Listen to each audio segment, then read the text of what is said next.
All right, welcome back. In this lecture, we're going to talk about some genetic disorders. And just as a review, it's worthwhile to, I'm not going to make you genetic experts, but we should, kind of remember and understand how chromosomes work. So remember, we talked about the different chromosomes in horses. Horses have 64, donkeys have 62.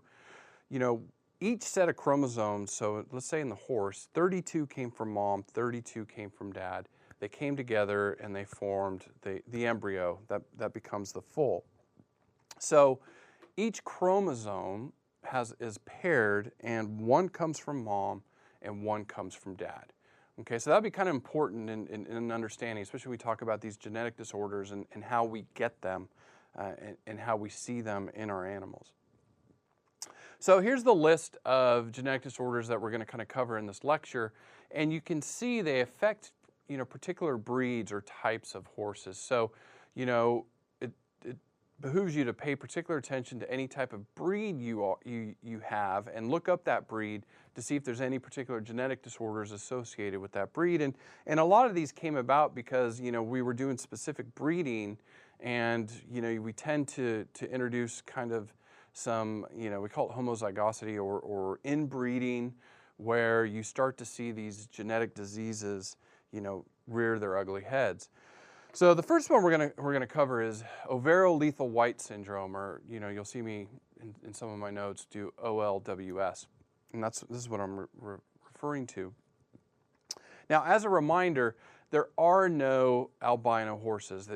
They do not survive, in utero during gestation. They die. So there are no true albino horses, but these foals that result from this are white. They're not albino, but they are white.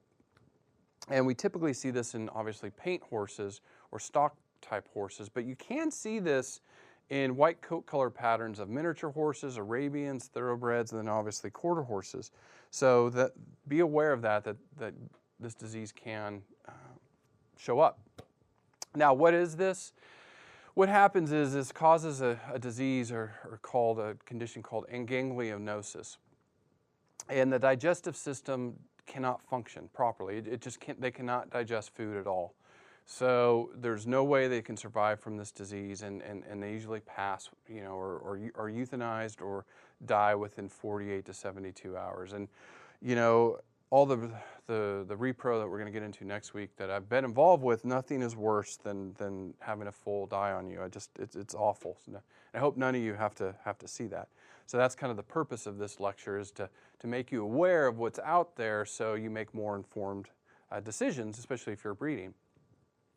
So how we see this disease is you have two overo horses, and they both have to be carrying the disease or this gene mutation that's in the gene, and they spread it, or you get a lethal white condition. Now, the horses that are carriers, they don't have any symptoms. They're what we're going to call heterozygous for this disease, meaning one, so let's just say, for example, this one came from mom, so that chromosome came from mom, this one came from dad, and they're heterozygous. So we're going to denote this for this disease as NO.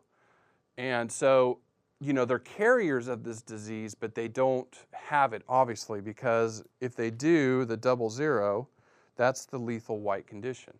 So there's no way they could, a homozygous carrier can pass on these genes because they had passed, or died a couple days after birth. So how do you remember heterozygosity and homozygosity? Well, I particularly don't put memes in my lectures, but I thought this one was just hilarious when I saw it.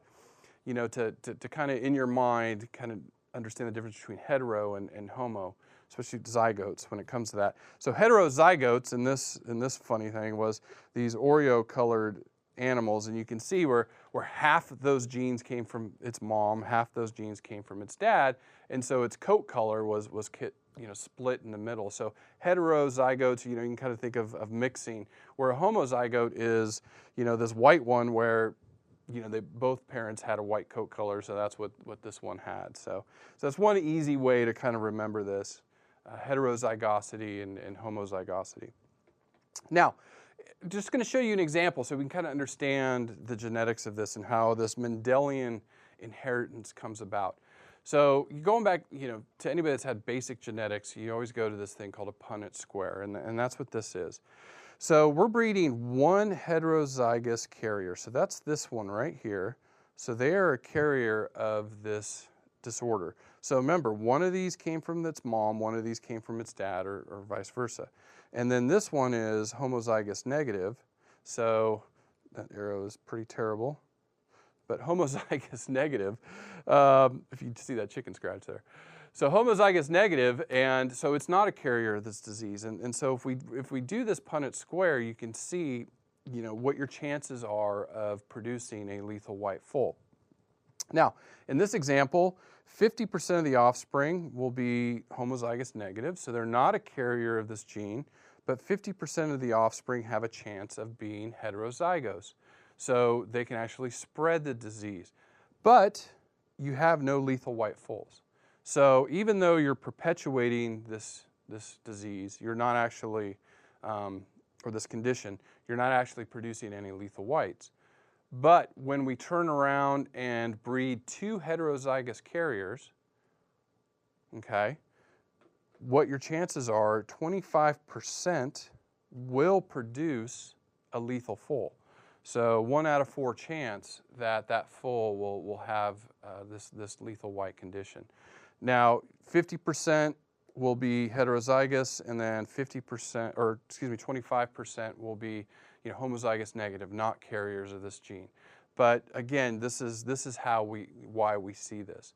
So you can genetically test your animal to see if they're a carrier, and in the United States, these tests are actually really inexpensive. It's about $25 per sample to see if your Overo horse is a carrier. And if it is, then and you can make informed breeding decisions, because you do not want to breed, two heterozygous carriers, or you're going to see this condition. All right, so the next disease or condition we'll talk about is hyperkalemic periodic paralysis, or HYPP. Now, this one isn't lethal, so of all the genetic diseases we'll cover, this is the nicer of them, which none of them are nice, but this one is particularly not too bad. And it's really causing a muscle disease. So what happens is in our muscles, or in any mammalian system, you have these sodium ion channels, okay? And so they control the amount of sodium that can get into a cell.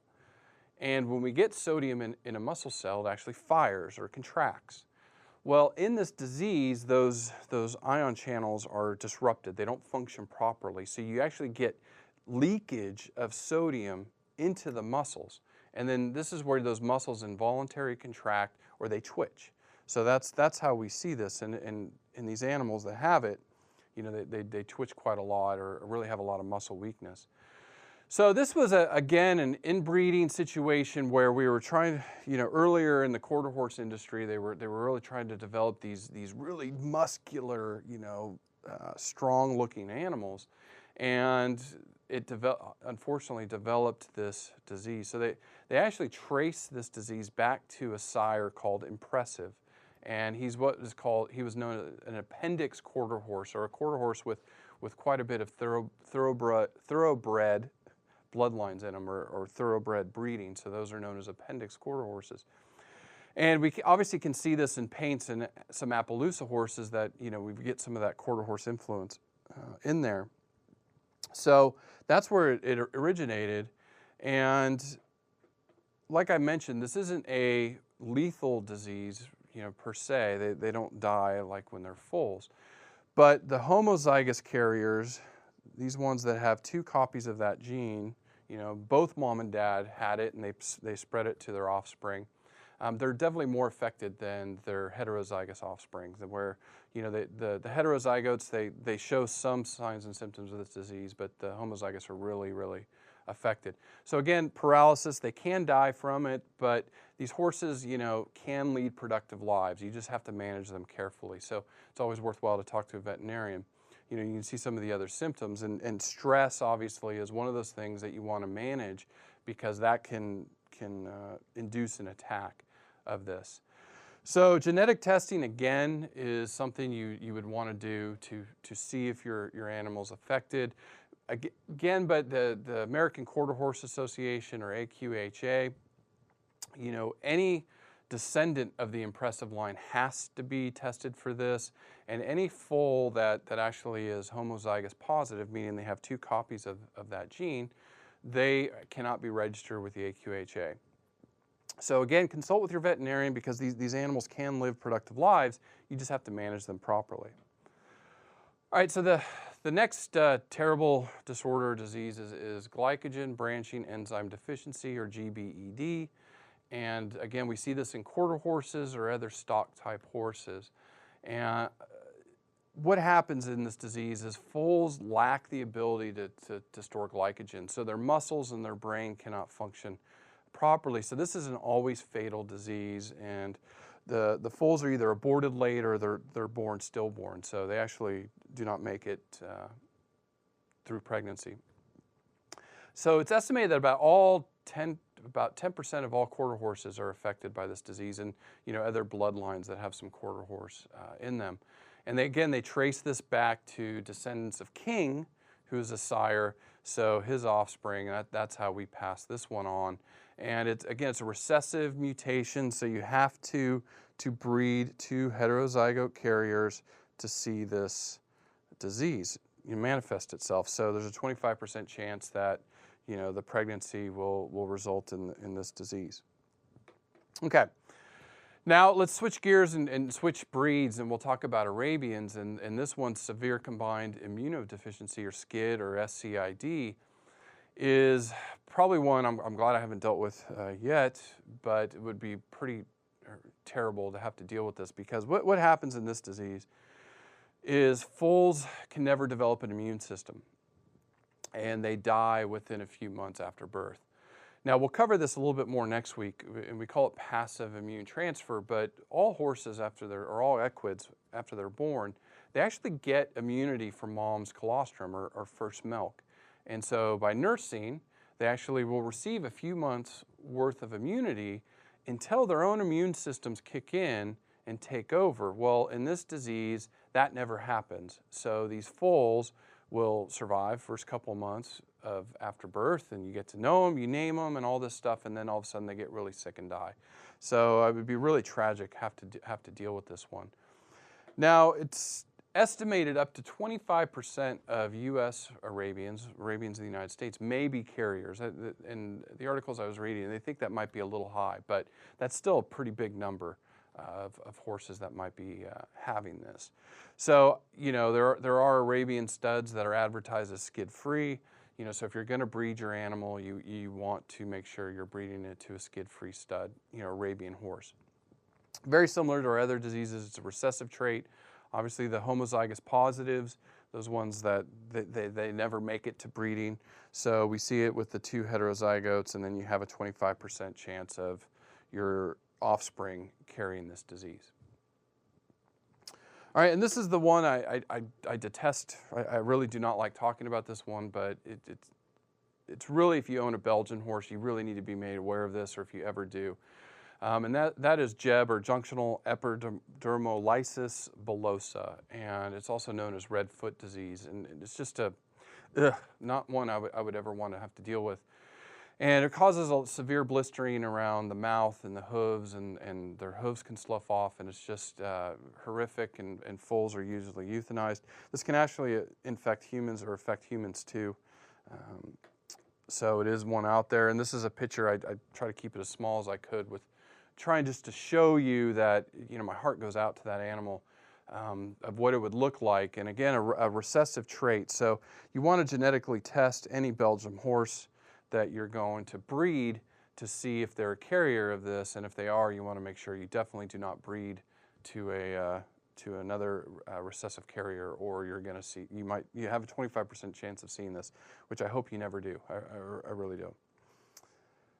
All right, and then obviously there are some other genetic diseases. You can see the night blindness in Appaloosas and HERDA. We see that, and then the PSM we also see in mainly draft horses. So it really, especially with the internet today, and a lot of the resources, especially breed registries, are going to have a lot of good resources if you're concerned about any sort of genetic disease that your animal might have or could pass on. So just be aware of that. That was kind of the purpose of this lecture. And you know, the good thing is in the future with genetics, and even in my own research here, it's genetics is where it's at, and we're finding out more and more, especially in the equids. And so genetic testing is becoming easier. It's very, you know, relatively inexpensive generally. And certain breed registries actually require you to genetically test your animals, especially your stallions.